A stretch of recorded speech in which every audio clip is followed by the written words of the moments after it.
अमरनाथ गुफा की खोज एक मुस्लिम गडेरिये ने की थी।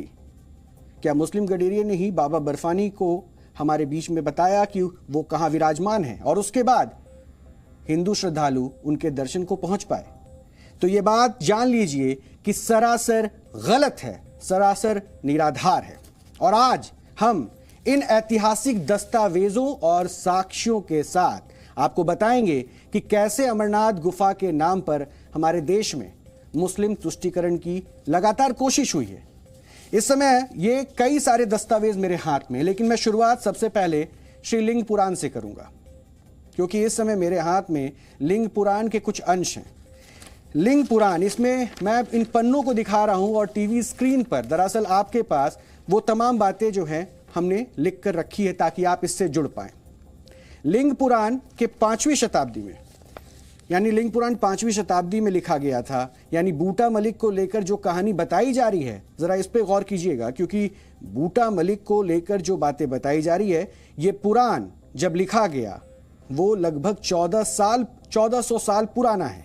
यानी बूटा मलिक के उस पूरे खोज के 1400 साल पुराने साल में, यानी 1400 साल पीछे अगर आप जाकर देखेंगे तब इस पुराण को लिखा गया था। और इसके पेज नंबर, क्योंकि हम साक्ष्य भी आपके साथ लेकर इसलिए आ रहे हैं, इसके पेज नंबर 487 पर 12वां जो ये अध्याय है, 12वां जो अध्याय है, उसमें 151वां जो श्लोक है वो बहुत महत्वपूर्ण है। इस श्लोक को आप अपनी टीवी स्क्रीन पर देख सकते हैं, क्योंकि लगातार हम इसे दिखा रहे हैं। और इस श्लोक में लिखे अमरेश्वर का अर्थ है अमरनाथ में विराजमान बाबा बर्फानी, जिन्हें अमरेश्वर के नाम से भी जाना जाता है। यानी अमरनाथ का जिक्र 5वीं शताब्दी में लिखे गए लिंग पुराण में है। फिर सोचिए बूटा मलिक की ये कहानी कहां से आ गई कि 1850 में उसने बाबा बर्फानी के दर्शन किए और उसके बाद हिंदुओं को इस दर्शन के सौभाग्य प्राप्त हो पाए। कुछ और तथ्य मेरे पास हैं, हमने आज इस पर बहुत शोध किया और उसके बाद हमने ये जानना चाहा कि अमरनाथ का सच है क्या।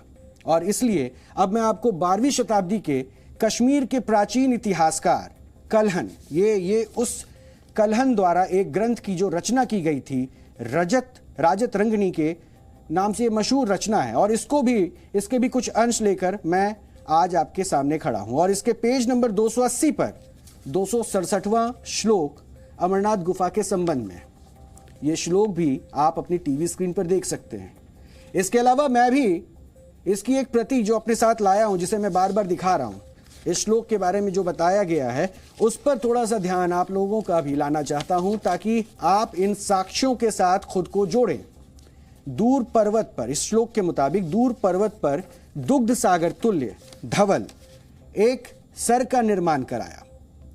अमरेश्वर यात्रा में जनता आज भी देखती है, उसे देखती है। सोचिए, जिस अमरनाथ गुफा के साल 1850 में खोजे जाने का दावा किया जाता है और बताया जाता है कि 1850 के बाद ही अमरनाथ यात्रा की शुरुआत हुई, उस अमरनाथ यात्रा का जिक्र 12वीं शताब्दी में ये जो ग्रंथ लिखा गया है, जिसका एक हिस्सा आज हम अपने शोध के जरिए आपके बीच में लेकर आए हैं, राजत रंगनी, उसमें भी लिखा गया है। हालांकि ये साक्ष्य यहीं खत्म नहीं होते। हमने आज शोध जारी रखा और अमरनाथ के सच को हमने ये ठाना कि सबके सामने लेकर आना है, कोशिश जहां तक हो सके इस सच्चाई को सबके बीच में लाना है। इसलिए 16वीं शताब्दी के मुगल शासक अकबर के नवरत्नों में से एक अबुल फजल ने आईने अकबरी की जो रचना की थी, उसका अंश भी आज मैं अपने साथ लेकर आया हूं। इसके द्वारा खंड के पेज नंबर 360 पर लिखा गया है, जिसका एक हिस्सा मैं आपको हिंदी में अनुवाद करके बताऊंगा। जिसे अमरनाथ कहा जाता है, ये गुफा है, गुफा में बर्फ की आकृति है जिसे अमरनाथ कहा जाता है। इसका वाकई यहाँ पे जिक्र किया गया है और ये पवित्र स्थान है और पूर्णिमा के समय यहाँ बर्फ की बूंदों से एक आकृति बनती है जिसे लोग महादेव की आकृति मानते हैं, और अमावस के बाद ये धीमे धीमे पिघलने लगती है। सोचिए, 16वीं शताब्दी में अकबर के नवरत्नों में से एक अबुल फजल ने अपनी रचना में अमरनाथ गुफा का जिक्र किया था। इसके अलावा अब थोड़ा और पीछे आपको ले चलते हैं, क्योंकि अकबर कि इस किताब में अकबर के उस शासनकाल में जो उसका पूरा तंत्र चलता था, उसकी व्याख्यान के बीच में भी बाबा बर्फानी का जिक्र है, अमरनाथ का जिक्र है और उसके यात्रा का जिक्र है। और इसके अलावा मैं आपको एक और साक्ष्य सामने रख रहा हूं, इसके साथ भी जोड़ रहा हूं। 17वीं शताब्दी में ही फ्रांस के मशहूर फिजिशियन फ्रांसुआ बर्नियर ने अपनी पुस्तक में अमरनाथ गुफा का जिक्र किया है, और उन्होंने जो जिक्र किया है वो भी मैं आपसे साझा कर रहा हूं, क्योंकि उसके साक्ष्य भी आज मैं अपने साथ आप लोगों के बीच में लेकर आया हूं, ताकि उन दावों को आप समझ सकें कि जो इतिहासकारों ने हमें पढ़ाया उसमें कितनी सच्चाई थी, जिस इतिहास को बार बार हमारे सामने रखा गया उन इतिहास के दावों में कितना दम था और सच कहां छुपा था। दरअसल इसमें यह भी कहा गया है कि मुगलों के शासकों के बीच में जो ये डॉक्टर थे फ्रांसुआ, वो 17वीं शताब्दी में भारत में लगभग 12 साल तक रहे, और इस दौरान उन्होंने मुगल शासक औरंगजेब के साथ कश्मीर की यात्रा भी की और अमरनाथ गुफा का भी अनुभव किया। इसका जिक्र वो अपनी पुस्तक travels in the Mughal empire में करते हैं। मैं आपको थोड़ा इसे पढ़कर भी बताता हूं, क्योंकि इसमें यह साफ साफ लिखा हुआ है, the grotto full of wonderful constellations is probably the Amarnath cave where blocks of ice stalagmite formed by the dripping water from the roof are worshipped by the many Hindus who resort here at images of Shivas। यानी कि ये शिवलिंग बूंदों से, जिसका जिक्र इस किताब के पन्नों में है, मैं वो आपको समझा रहा हूं कि बूंदों से शिव की आकृति बनती है। हिंदू इसे अपना आराध्य मानते हैं, महादेव के तौर पे मानते हैं, यानी इसका जिक्र भी कर दिया गया था।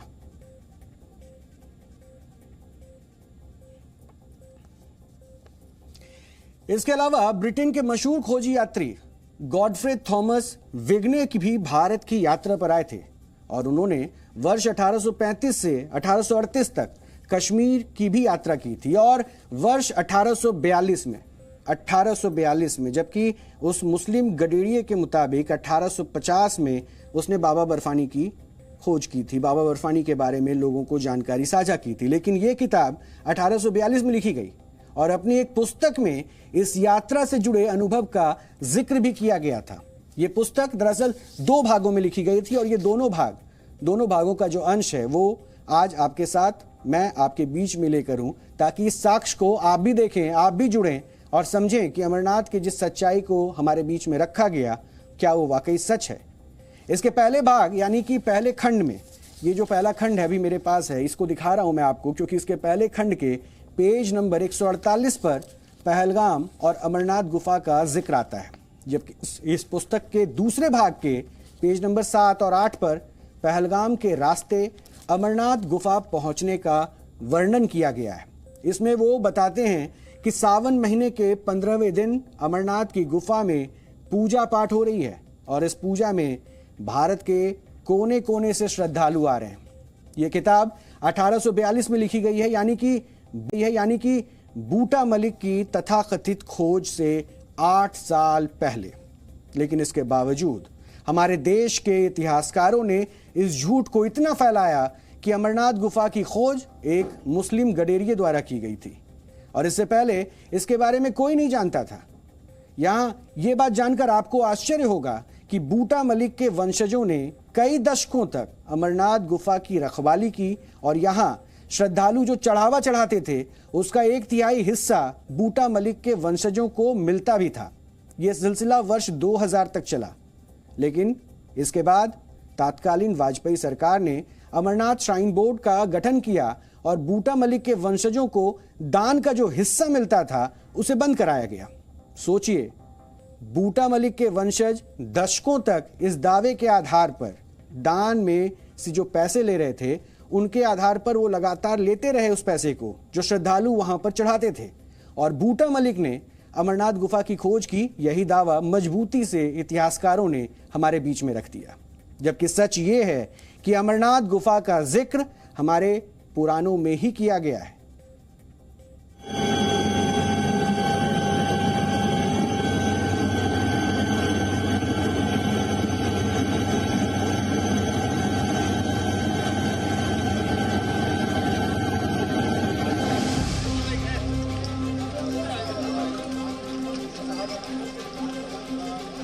आगे, घोड़े वाले आगे।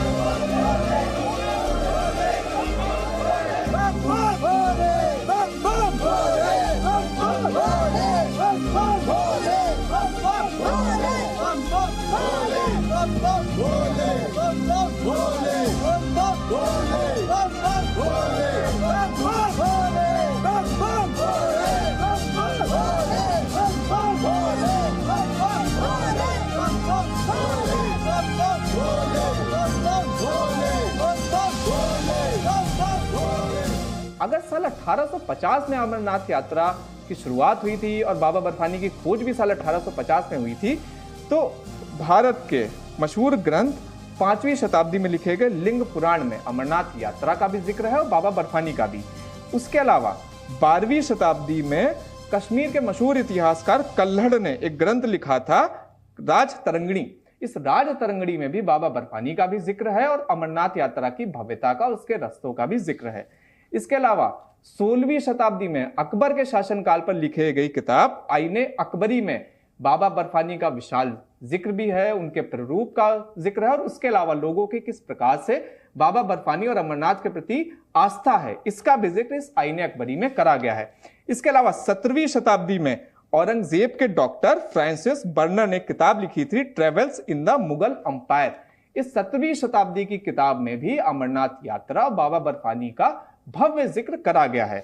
इसके अलावा जिस तरह से भारत की पीढ़ियों को बताया गया कि साल 1850 में मुस्लिम गडरिये ने अमरनाथ की खोज करी थी, अमरनाथ गुफा की खोज करी थी और बाबा बर्फानी की खोज करी थी, लेकिन उसके 8 साल पहले एक अमेरिकी ट्रेवलर जीटी विग्ने की किताब है, travels in Kashmir, Ladakh, the countries adjoining mountain course of the Indus, the Himalaya, north of the Punjab. इसके वॉल्यूम 1 और वॉल्यूम 2 दोनों में अमरनाथ यात्रा से लेकर अमरनाथ यात्रा की भव्यता, सावन के महीने में अमरनाथ की यात्रा होती है, इस बारे में और अमरनाथ यात्रा के प्रति लोगों का किस तरह से जुड़ाव है, इन सभी बातों का जिक्र करा गया।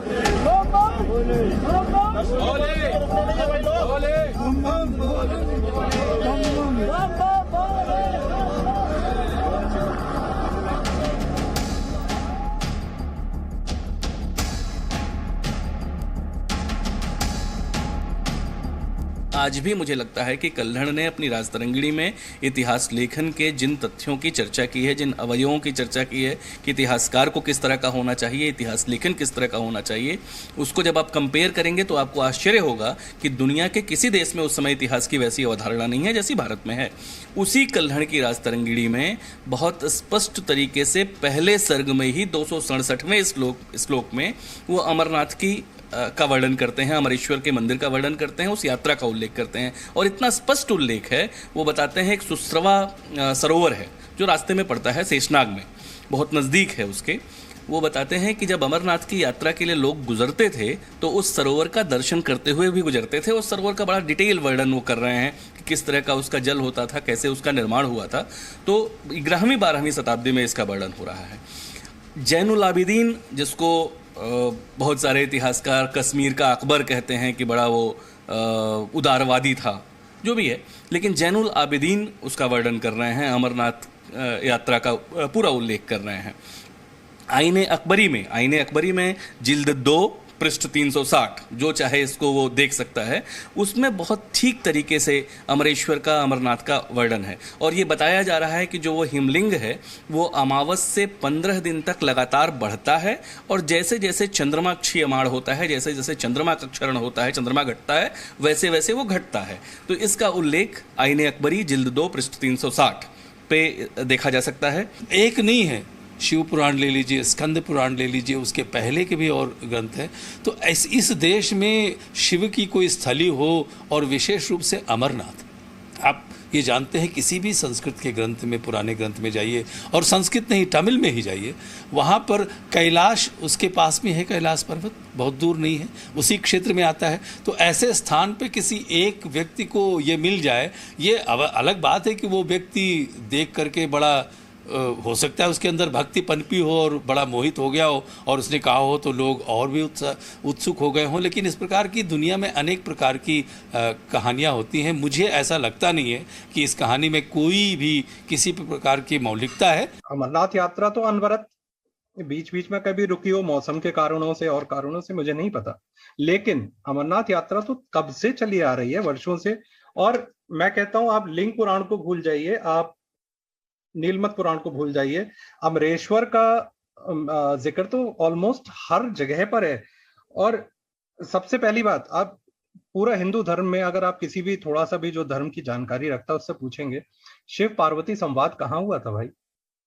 तो शिव पार्वती संवाद तो वहीं हुआ था, उन्होंने वहीं पर तो सृष्टि के सारे रहस्य पार्वती जी को बताए थे। और वो तो अपने आप में बहुत बड़े ग्रंथ हैं, शिव पार्वती रहस्य जो है बहुत बड़े ग्रंथ हैं। सौर विज्ञान उसी से निकला है, कितना कुछ उससे निकला है।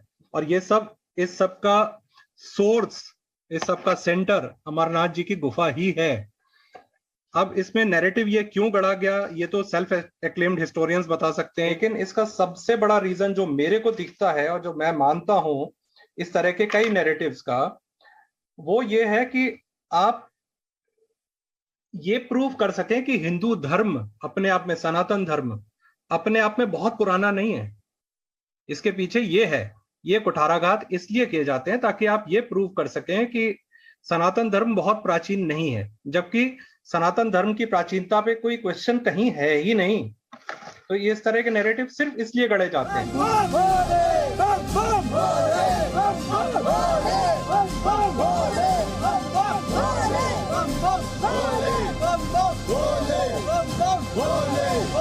बोले